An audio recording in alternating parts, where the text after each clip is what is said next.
إن الحمد لله نحمده ونستعينه ونستهديه ونعوذ بالله من شرور أنفسنا وسيئات أعمالنا.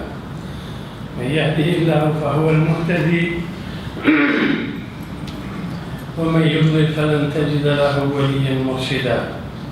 وأشهد أن لا إله إلا الله وحده لا شريك له، وأشهد أن محمدًا عبده ورسوله صفيه وخليله، أرسله بالحق بشيرا ونذيرا وداعيا إلى الله بإذنه وسراجا منيرا.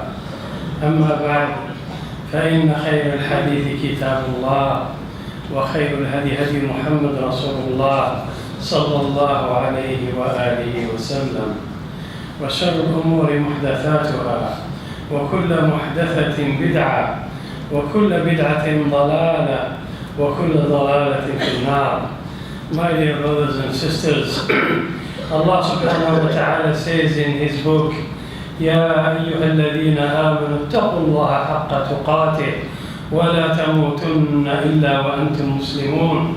ويقول سبحانه وتعالى يا أيها الذين آمنوا اتقوا الله حق تقاته اتقوا الله وقولوا قولا سديدا يصلح لكم أعمالكم ويغفر لكم ذنوبكم ومن يطع الله ورسوله فقد فاز فوزا عظيما.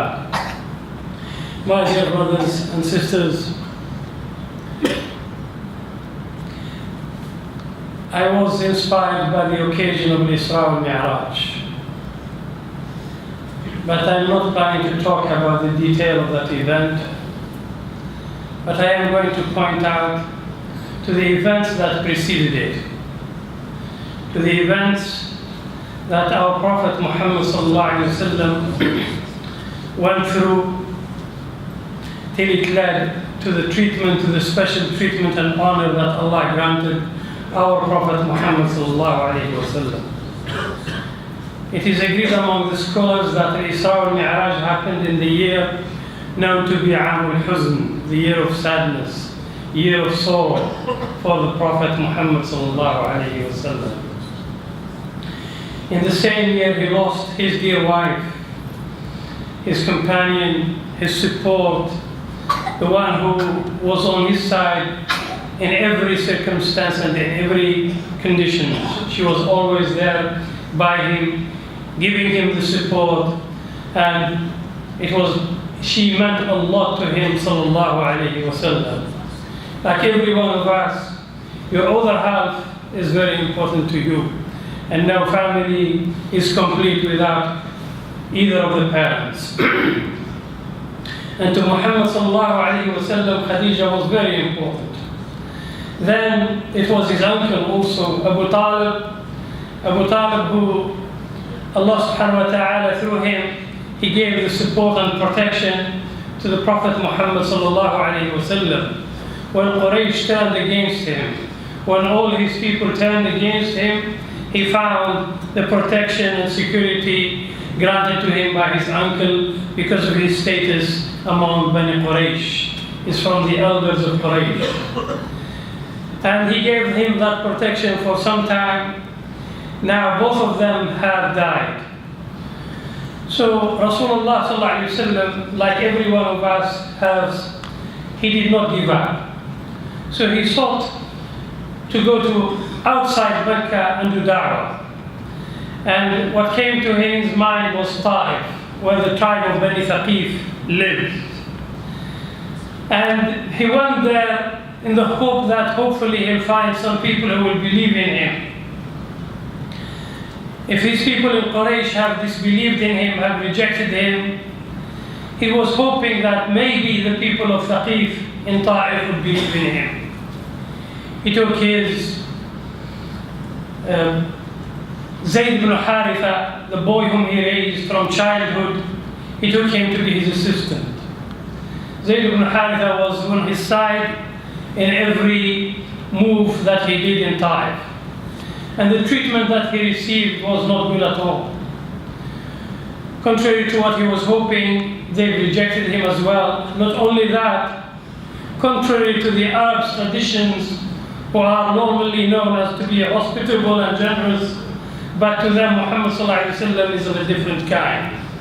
He's preaching a word, he's preaching a religion, an ideology that is radical, so radical that it will shake the foundation of their society, that it does not require compromise or kindness.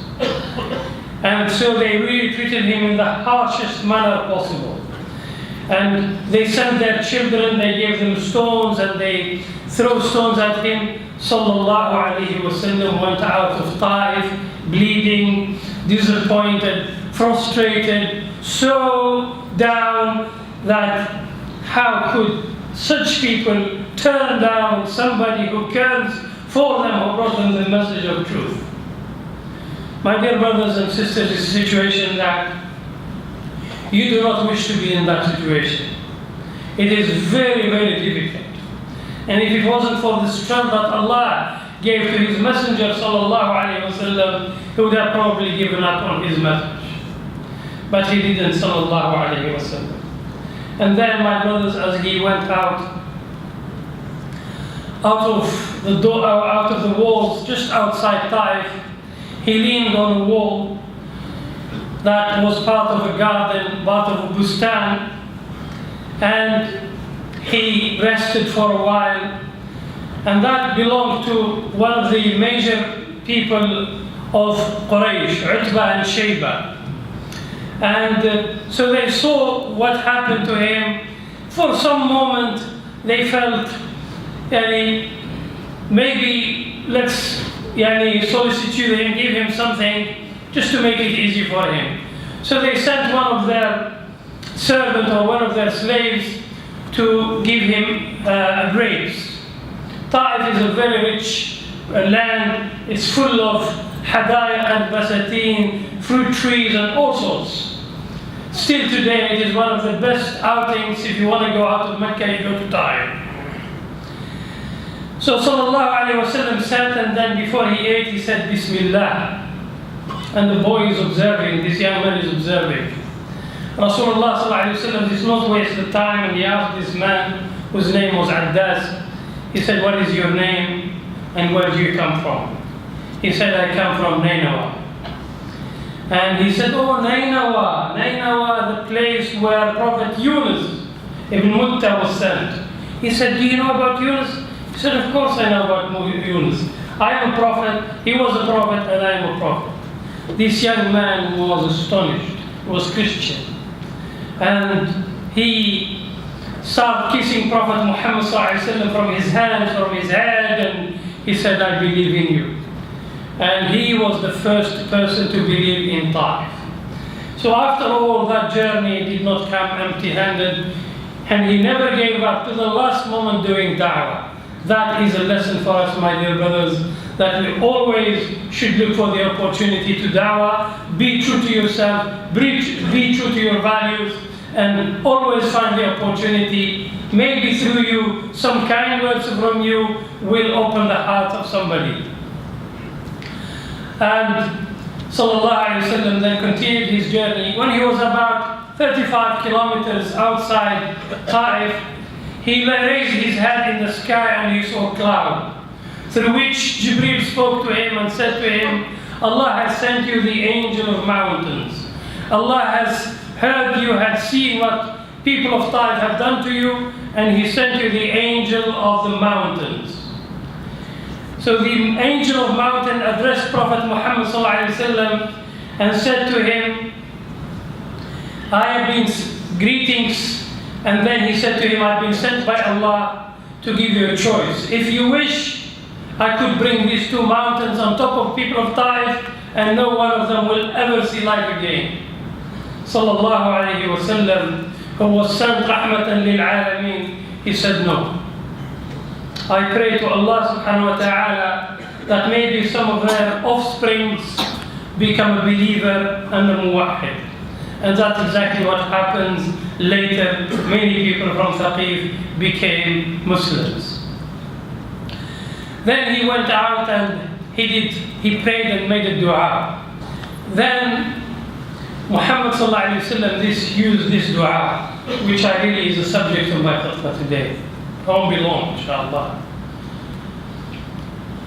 He raised his hand, he said, Allahumma ilayka ashku du'fa quwwati wa qillata hilati. He said, Oh Allah, I complain of my feeble strength and of my helplessness to you. Allahumma ilayka ashku du'fa quwwati wa qillata hilati, and my helplessness. I am powerless and I am helpless. I've run out of ideas. wa qillata hilati wa hawani ala nas. People have no respect to me, and they have treated me with hostility.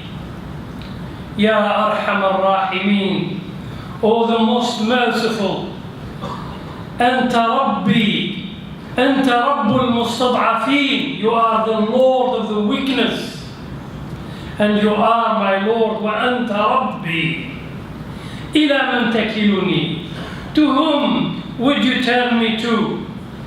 To afar, ila ba'idin yatajahhamuni, to a far distant person who treated me with hostility, or you turn me, O ila aduwin mallaktahu amri, is referring to Ta'if and to Mecca.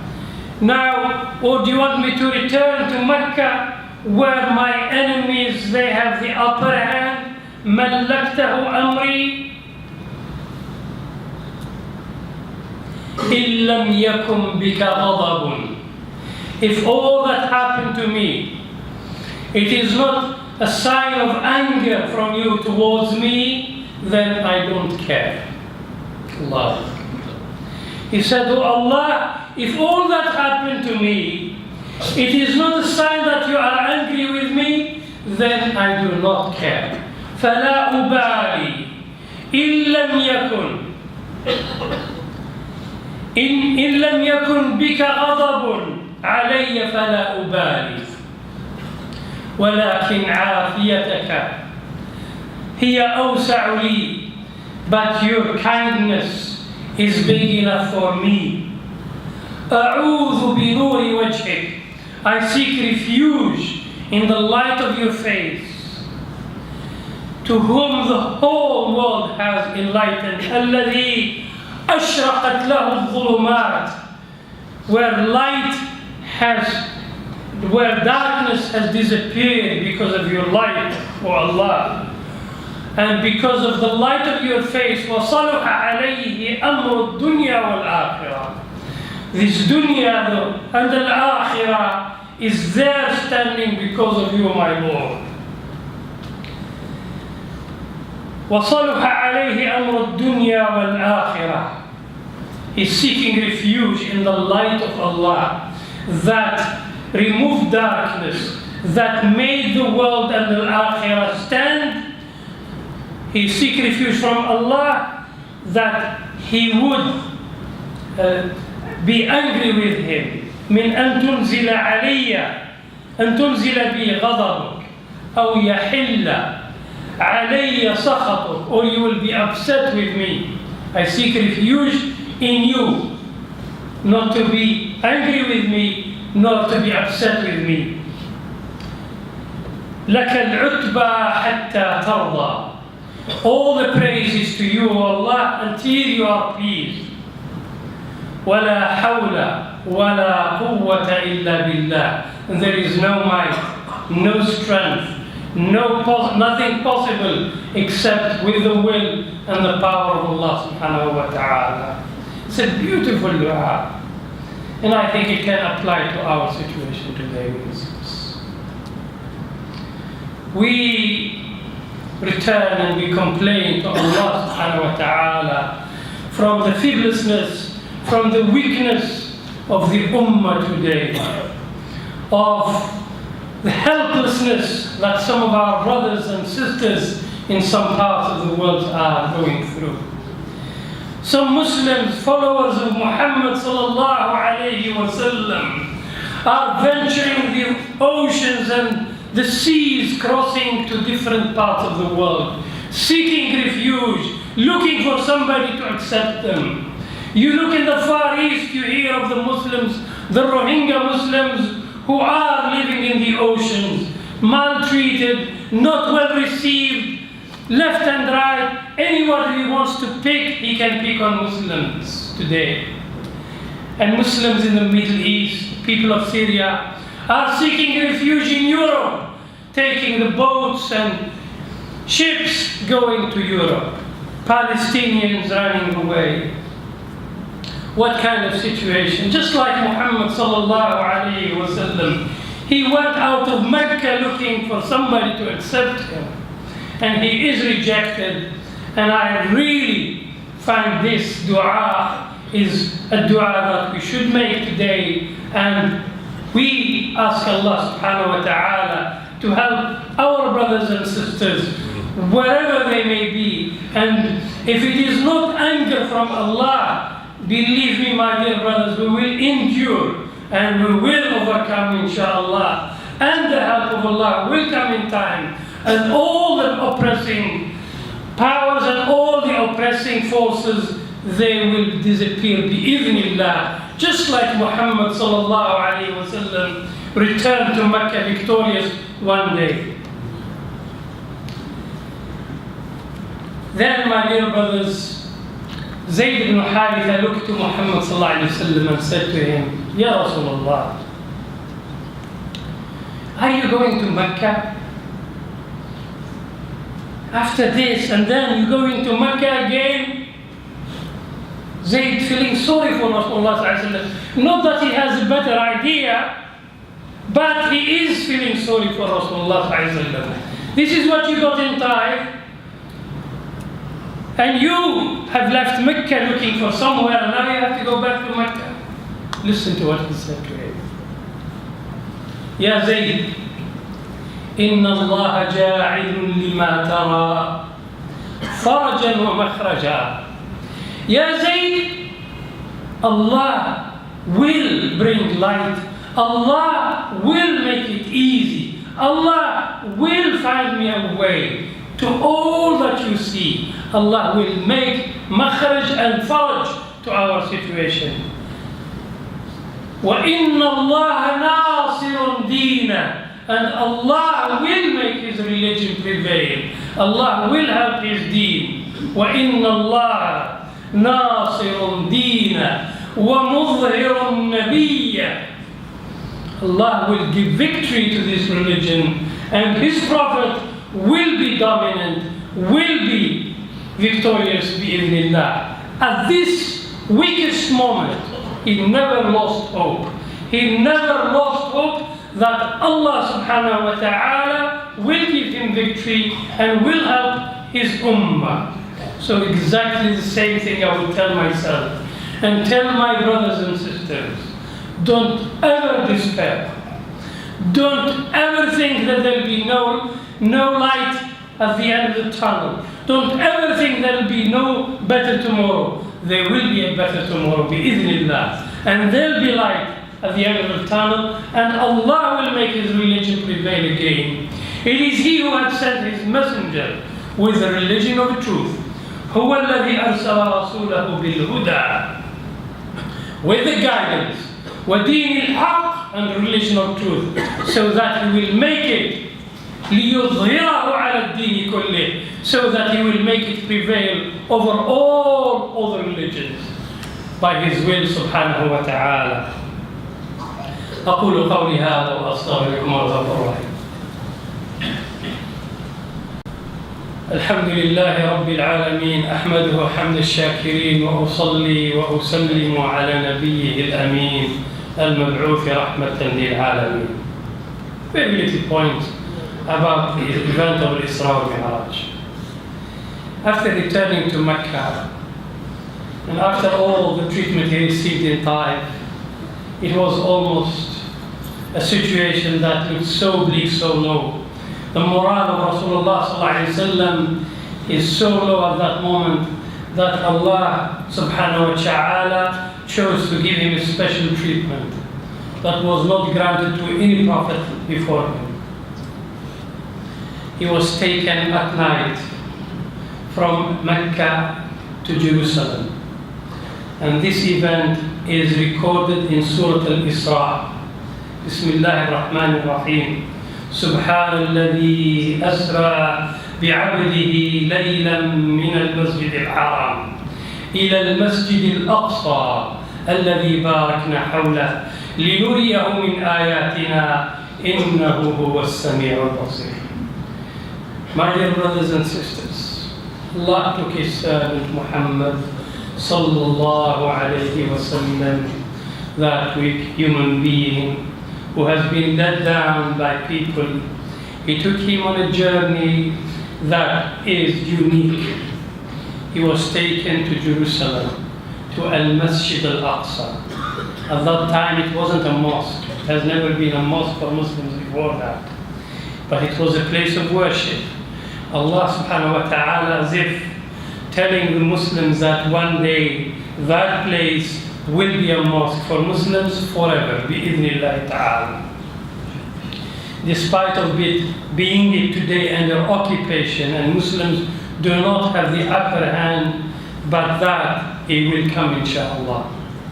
It was occupied by the Crusaders before that for 80 years, and it was liberated, and bi-idhnillah Al-Aqsa will be free. The Muslims of Al-Aqsa will be free. And inshallah, by the grace of Allah, I pray that Allah will grant us a prayer in that place. To all of you, inshallah. It is a special place. It's a blessed place. Alladhi barakna hawla. Allah called it a blessed place. And at that night, He led the prayer, sallallahu alayhi wa sallam. All the prophets, by Allah subhanahu wa ta'ala's will, they prayed behind him. He was a leader, and that, my dear brothers, what does it signify? That we are the Ummah, the best Ummah is to mankind. كنتم خير أمة أخرجت للناس لتكونوا شهداء على الناس. This is another ayah. Allah كذلك جعلناكم أمة وسطا لتكونوا شهداء على الناس ويكون الرسول عليكم شهيدا. Muhammad sallallahu alayhi wa sallam is no longer among us, but we are his followers, and we have to carry the mission. We have a heavy responsibility on our shoulders, my dear brothers and sisters. We are to take Islam to people. There will be no prophet after Muhammad. There is no other religion accepted to Allah except the religion of Islam. It is you and me that should take this Islam to every heart, to every human being. Don't ever lose the opportunity that Allah sends to you. Talk to people about Muhammad sallallahu alaihi wasallam. Talk to them about Allah subhanahu wa ta'ala, and talk to them about this beautiful religion of mercy and kindness, religion for the first day people were treated equal, no discrimination based on race. There is no difference between black and white. In the first early community, that is, He made it clear. This is one of the reasons. The leaders of Quraysh feared Muhammad sallallahu alaihi wasallam. How can he make an ex-slave to be equal to a master in Quraysh? Slavery, racism, that still humanity suffers today. Still it makes news today. People are revolting because they are treated less than human beings because of their color. What kind of world is this? The world of Islam, that issue has already been dealt with. It is never an issue. And look at this beautiful community here. We come from different parts of the world. All colors, all races. And we pray side to side in one mosque. And we believe in Allah subhanahu wa ta'ala. We signify, we symbolize humanity at its best. This is Islam. These are the followers of Muhammad sallallahu alayhi wa sallam. We are meant to be leaders of the world. Just like Rasulullah led the prayer, and they prayed all behind him. And he prayed in Al-Aqsa, which we should never forget it.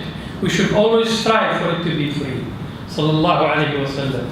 And then he was risen to the seventh heaven, and he went through every heaven. and it is recorded in authentic hadith where he had seen what he had experienced. لَقَدْ رَأَى مِنْ آيَاتِهِ الْكُبْرَى. He had seen the biggest signs that no human beings had ever seen. And he has been so near to Allah subhanahu wa ta'ala that even Jibreel couldn't go beyond that. A special treatment. قاب قوسين أو أدنى, was so close. عند سدرة المنتهى عندها جنة المأوى. Surah Al-Najm is beautifully describes what Rasulullah saw in the seventh heaven. The special treatment that he was given, sallallahu alayhi wa sallam. My brothers and sisters, it was on that day that prayer was ordained for us. 5 prayers from 50. The kind Prophet sallallahu alayhi wa sallam continued to plead to Allah. With his wisdom and with his knowledge, he made it 5, subhanahu wa ta'ala, to be 5 prayers a day. This is the symbol of religion. You establish prayer, you have established deen. Without prayer, there is no deen. Amuduhu salat, it is the pillar of religion. So my brothers, you have to be a Muslim, you have to do your prayers properly and on time. Can our situation change? It will be idhnillah. When Allah knows best. What is our duty? Do your duty in your family. Raise your family. Take care of our boys and girls. Give them the best education. Give them the best akhlaq. Make them proud Muslims. And they are the ones who will be ambassadors of Muhammad sallallahu alayhi wa sallam all over the world. اللهم اهدنا فيمن هديت وعافنا فيمن عافيت وتولنا واصرف عنا شر ما قضيت اللهم لا تدع لنا ذنبا الا غفرته ولا دينا